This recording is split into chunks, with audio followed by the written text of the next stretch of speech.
Hello and welcome to Pga Dfs Weekly with my partner here, Andrew Hansen. I am Joe Sarvati, affectionately known as Coach, and we are here to discuss a really fun golf week, the CJ Cup at the Summit Club in Vegas. So first of all, Andrew, before we dive into that, how about that Sunday round from Soonjae Im? My goodness. He went low, got back to the winner's circle for the second time. Nice profitable week for us, and he earned it. And I think we may see a lot of birdies again this week at the home of Colin Morikawa, his home course. I am fired up to see this. And no cut this week, only 78 players, which makes it a lot of fun. I love it. I love no cuts because we don't have to stress getting those guys through. And sometimes, you vacillate between a few guys and you're trying to get the guy just to make the cut. Now we don't even have to think about that stuff. So I love it. But as I mentioned, this is at the Summit Club, and it is just spectacular. I know you had sent me over a few photos of some of the holes. Oh my gosh, it doesn't even look real. It looks fake. I'd like to play this course with the views of Vegas, right down the road. You be able to go and enjoy yourself in Vegas after your round. And that'll be a challenge for a lot of these guys, just like it was last week, is balancing that out, make sure you're focused on the event. But yeah, I mean, the course just looks so beautiful, gorgeous, with incredible views, not only of the strip, but the mountains.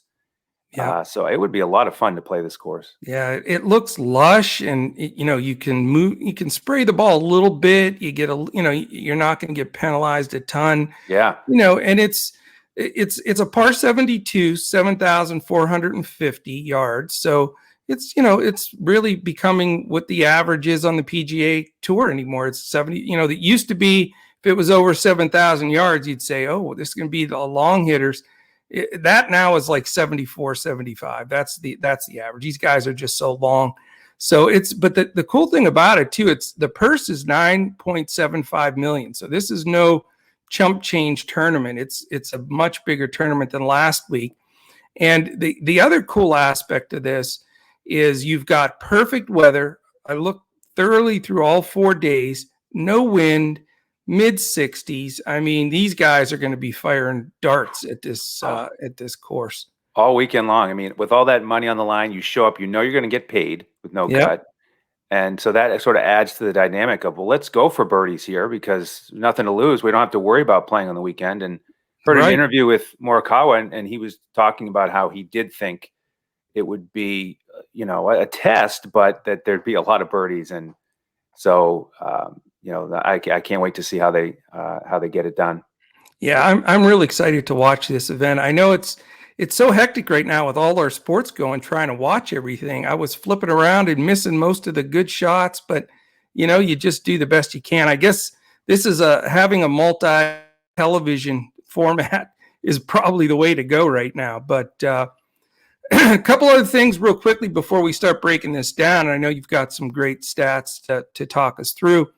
Is defending champ, but it's with a little asterisk here, is Jason Kochrack, who shot 20 under last year, but that was at Shadow Creek. Now, this is the first time here at the Summit Club. However, both courses, and this is important to know because I think you can weigh in more on last year's event. Both courses are similar, and they're both designed by Tom Fazio. So you've got the same designer, the same idea of the golf courses, a little bit open, putting is a premium, all of those aspects. So in looking at, and preparing for this, I definitely took that into consideration. And then you already broke what I think is the biggest news. And I don't think everybody knows this because it wasn't super publicized. But as you put it, Colin Morikawa lives in Vegas and he belongs to the Summit Club. This is his home course.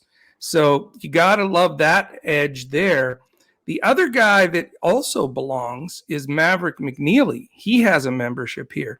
Now, he's his family are billionaires basically. So I don't know if he has, a membership at every great course in half the cities, but the bottom line is Maverick has definitely played this course a lot. And so, does that make Morikawa chalk? That's what we're going to have to break through and see here. But man, Kochrack last year, his home course is Shadow Creek, where he won, because he has a sponsorship with MGM, and he's played that course. The interview he gave after last year's win is he's played that 12 or 14 times that year prior because of it being an MGM owned course, and that helped him a ton. And you've got to think, as awesome as Morikawa is, man, it's hard to not go there as a pay up, Yeah, I think those are two great points. So, following up on Morikawa, I don't think this is a membership where it's just some sort of honorary thing. And he apparently he plays there a lot. He has shot a 62 there. So that's the other reason why I think these guys are going to go low. I mean, he's already shown he can go 10 under. And I think that's a huge edge because the other guys haven't played it in competition, and he's played it boatloads of times. He's going to know all the inside tricks and secrets. And he actually said it's only going to be about execution for him. He doesn't have to worry about, where do I miss, what's going to happen on this green. He knows everything already. So he just has to go out and perform. So I do like that for him. And a great point on McNealy as well. I haven't heard as much about how much he's played it. Morikawa, of course, has the course record, so he's got that one up on him. But then the Fazio designs too. I agree. There's some carryover from last year, even though it's a different course because it's a similar design. And you can look at some of the other Fazio designs across the PGA landscape. And I looked at that as well. One of them is Quail Hollow, where Rory's done really well. He helped redesign Augusta National, and some of the themes there, the big elevation changes, big bunkers. But like you said, this one, I don't think there's as much trouble. I mean, the rough is 3-inch rough. So it's harder than last week. There is water on 7 holes, but there are big fairways here, like you said. So I don't think it's as penal as some of these other places, and I do think there will be a lot riding on just putting. Who's hot putting, who are the best putters, and who gets it rolling this week.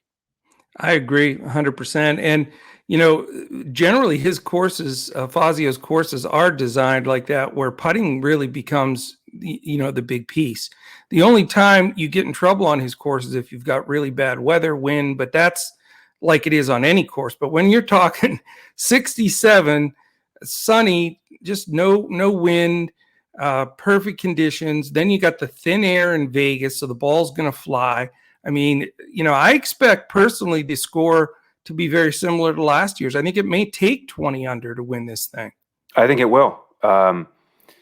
Absolutely. With the weather conditions, and then those par fives, we got four par fives. Only one of them's over 600 yards.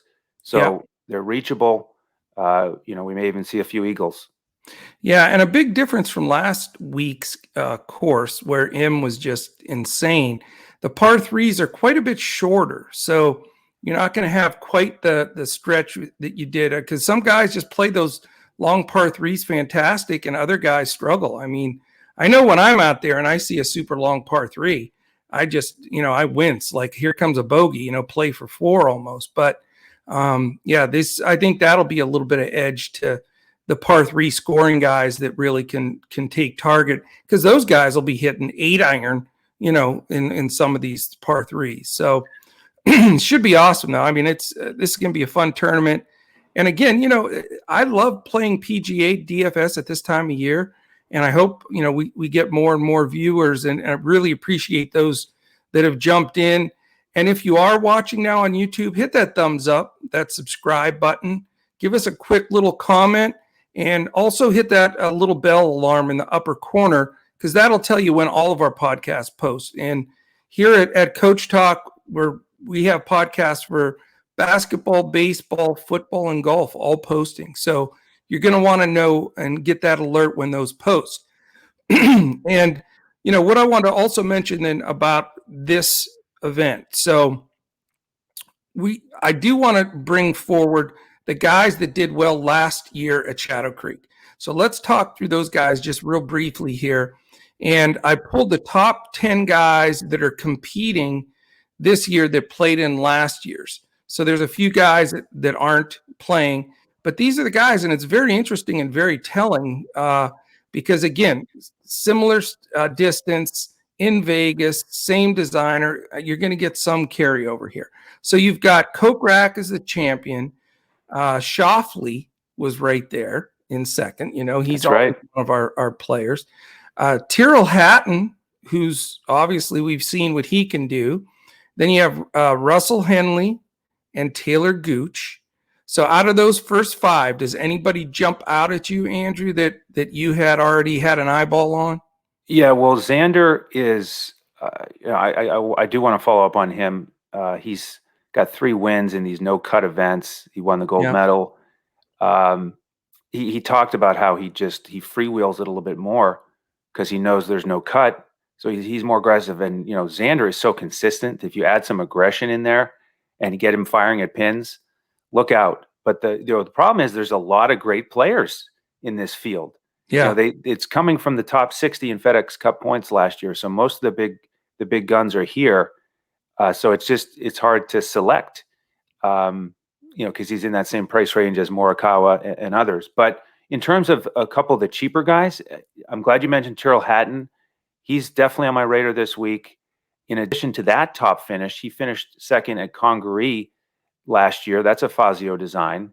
And last week over in Scotland, he finished tied for second in an interesting event. 4 rounds, 2 of them were at St. Andrews, the home of golf. Now that's a much different design, of course, but you know, hey, he's coming in, you know, feeling good, and he plays well on these courses.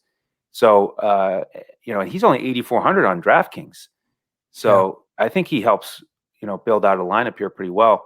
And then Taylor Gooch, I'm glad you mentioned him too, because, you know, he also finished tied for 11th last week, right up the road.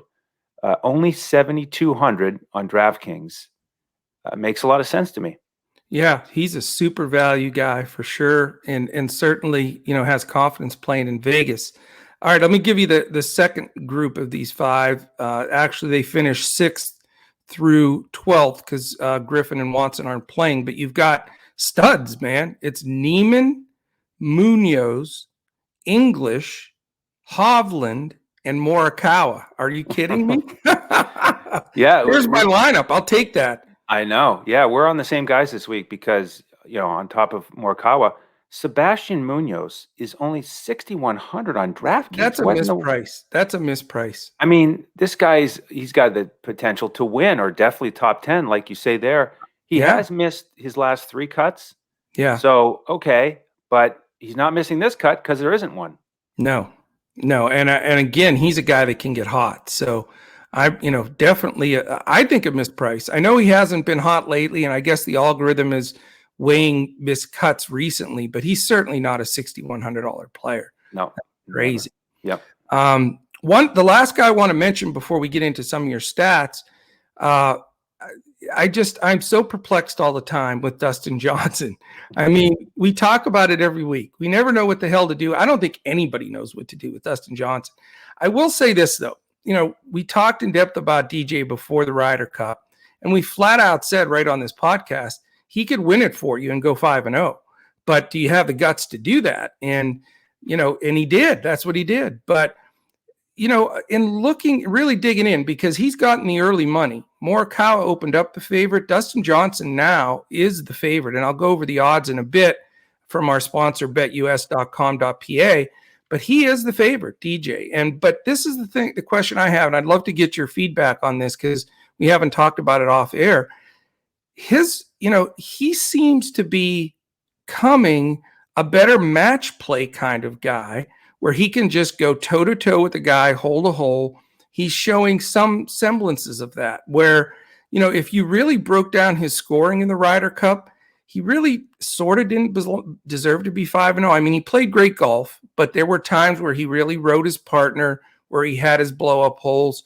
So I'm just concerned. I just don't believe that he deserves to be favored over Morikawa strictly on a tournament with stroke play.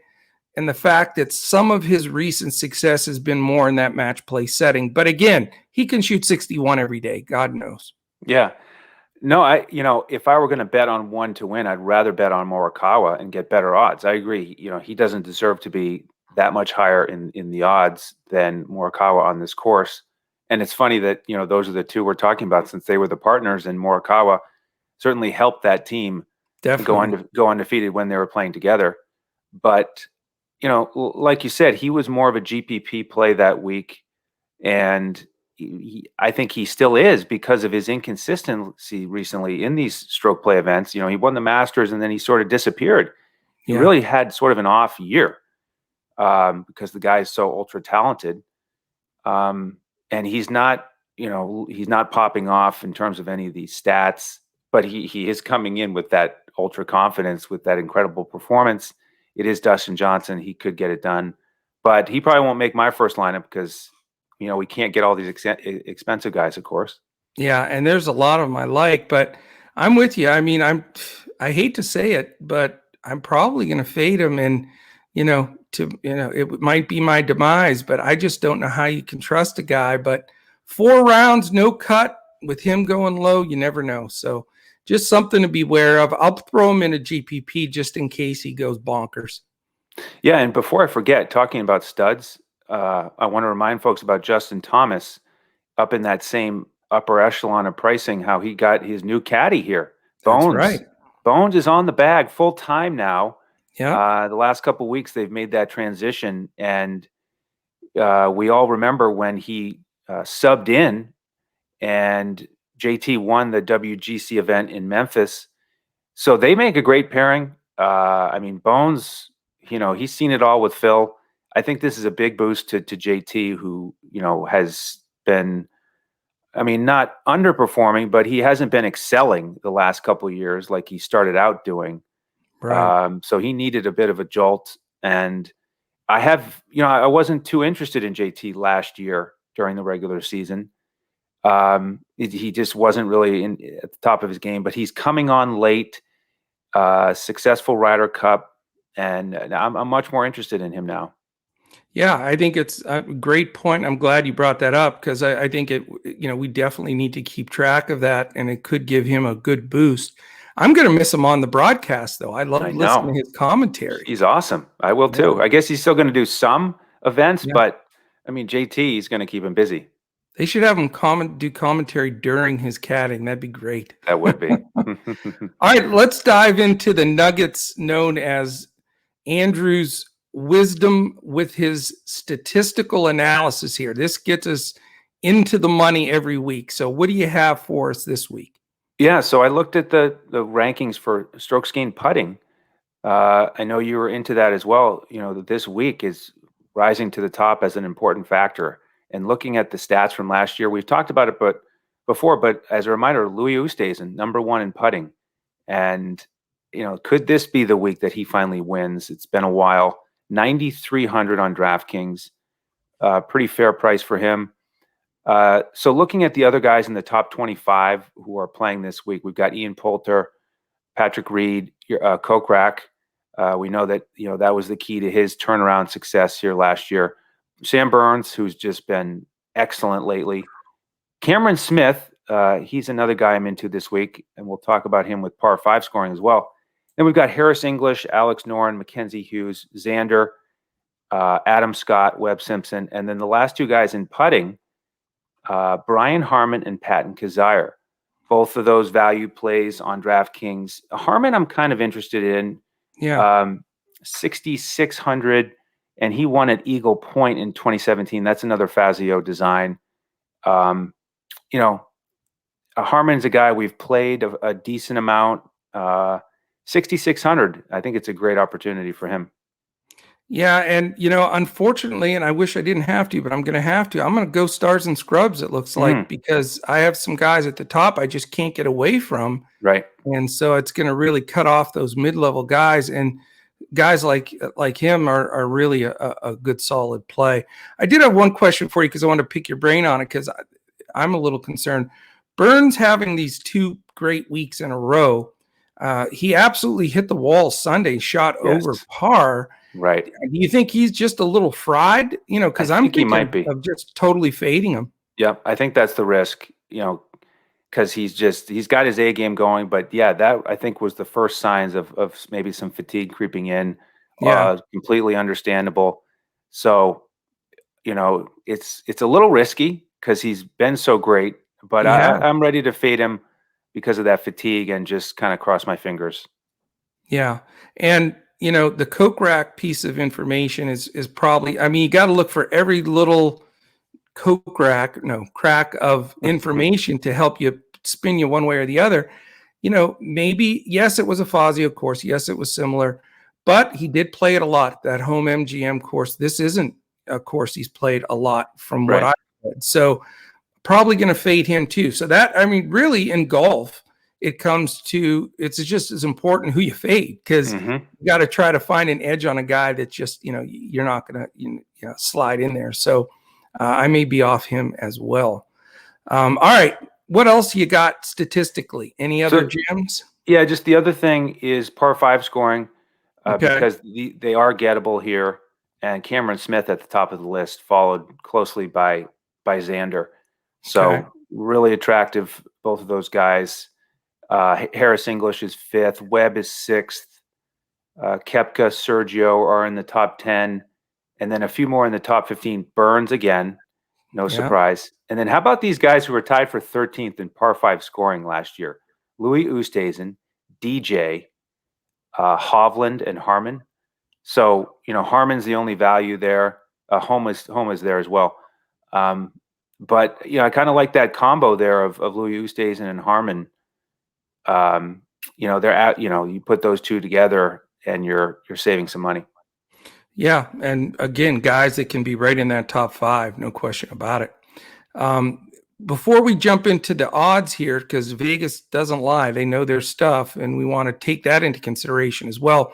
We would just love to invite you to join us at DFS Coach Talk. I mean, this is so much fun right now. We have 6 days until the start of the NBA, so you can see Dirk smiling, and Michael and Kobe. I mean, this is just, I'm in my glory, just preparing for this preview show this weekend with the NBA.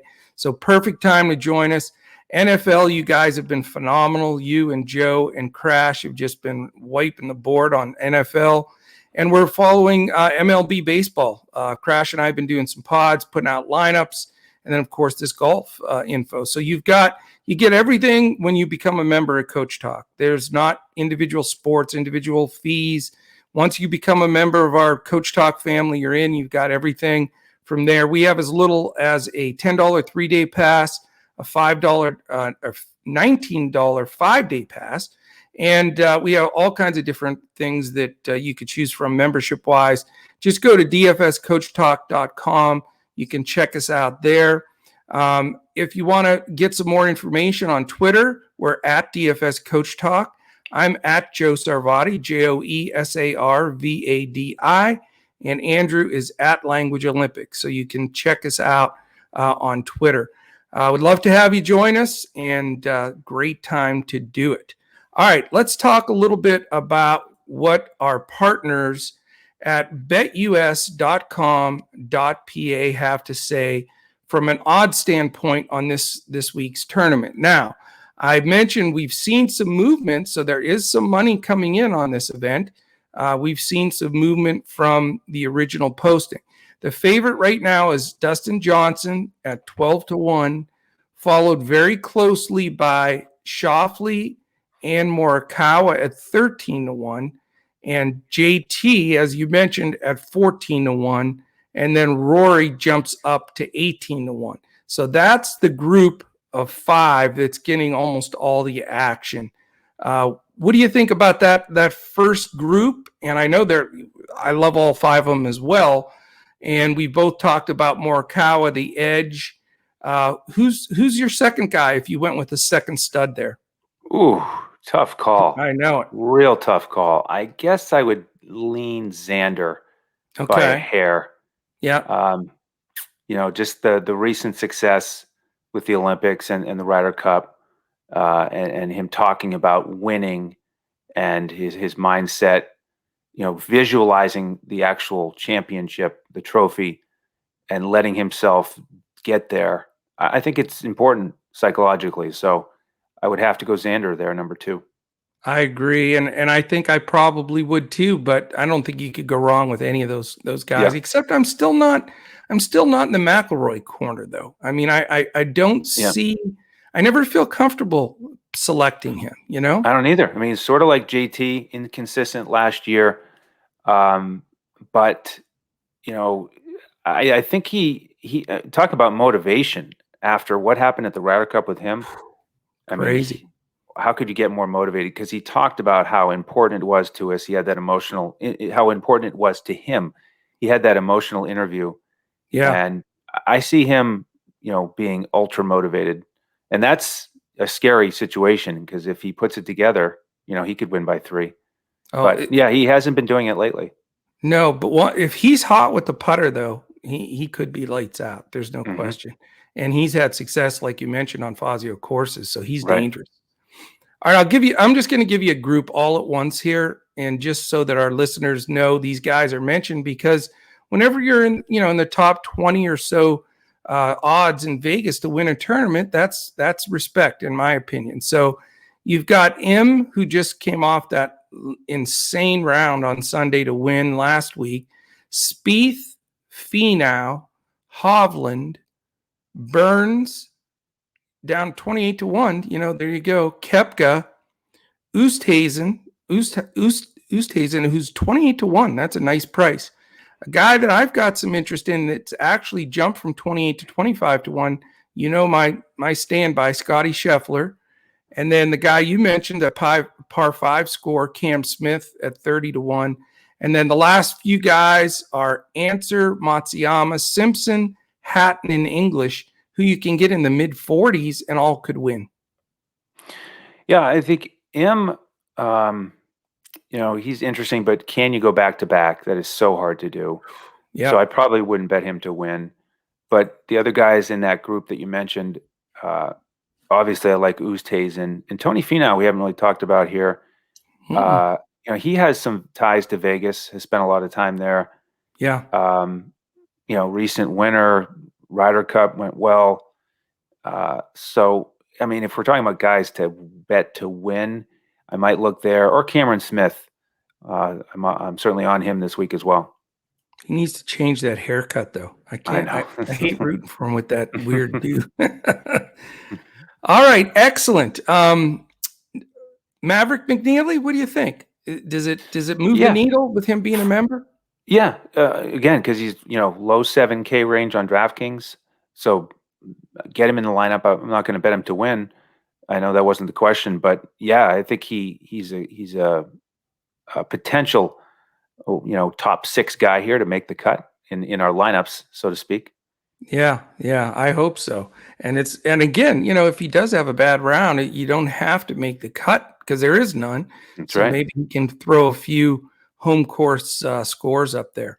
But I want to share. I have three picks I want to share with you today and our listeners, just to change it up a little bit.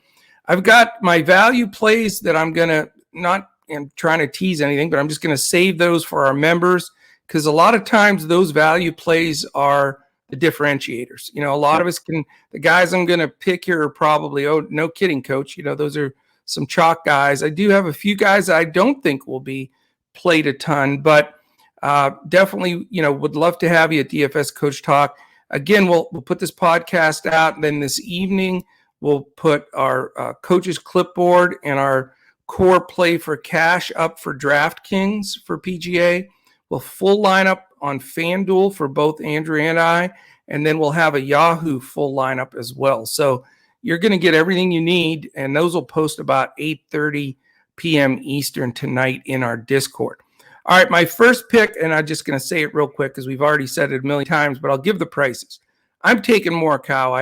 I don't care, man. He belongs there. He's awesome. He's the best iron player that I've seen since Tiger, I think, was on fire with his irons. And if he putts well, I think he wins this thing. So we just got to get him to make sure he's making the putts. He is expensive. It's 10-8 on DraftKings, 11-5 on FanDuel, which stings, and 44 on Yahoo. So I'm willing to pay the piper on that one. The second one I'd love to get your opinion on, because, you know, I always go to this guy, but this just feels right. I mean, he's another guy that has confidence coming out of the Ryder Cup, you know, got that sense about him, and it's Scotty Scheffler.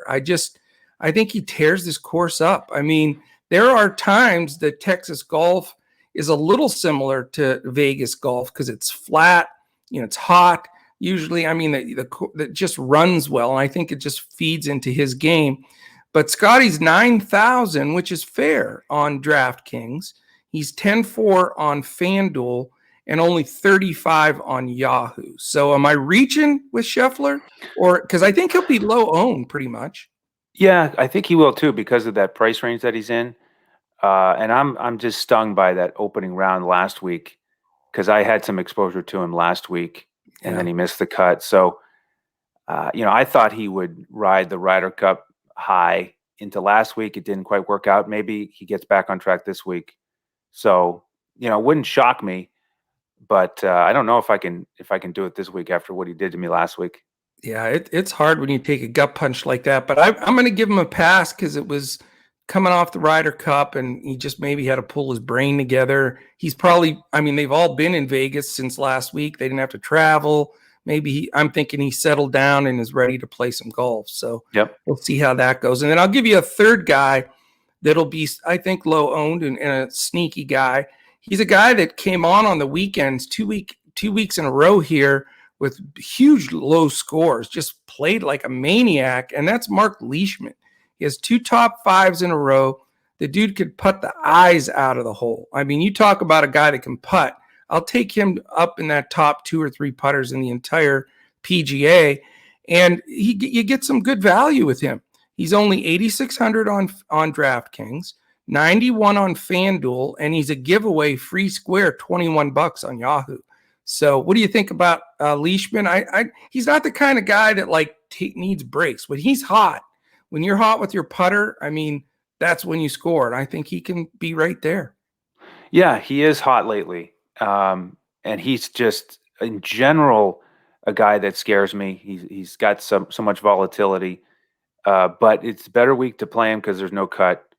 And, you know, if he keeps it rolling, then you're in a great spot. It's just, in general, I just usually don't have success playing him. But if you pick the right week, then, you know, you're in business. Yeah, and some guys you just can't click it right. So if you're not playing them, I feel good playing them. So that's a right. good There you go. Do you have anybody you want to throw out there in top picks or value plays? I think we've covered it pretty well. I also have one value play I'll save for the members. And, you know, like you said earlier, with so many sports going on, I mean, this is like the most exciting month you can have, pretty much. It's not like the playoffs in NBA, but you've got the NFL going and our other sports. So let us do the heavy lifting for you by researching these value plays and putting the full lineups together. So, perfect reason where if you don't want to grind on your golf value picks this week and you're more into the football or you're getting ready for the beginning of NBA, then jump in with us as a member so we can do that for you. Absolutely. We would love to have you join us. All right, my friends, that is the PGA breakdown.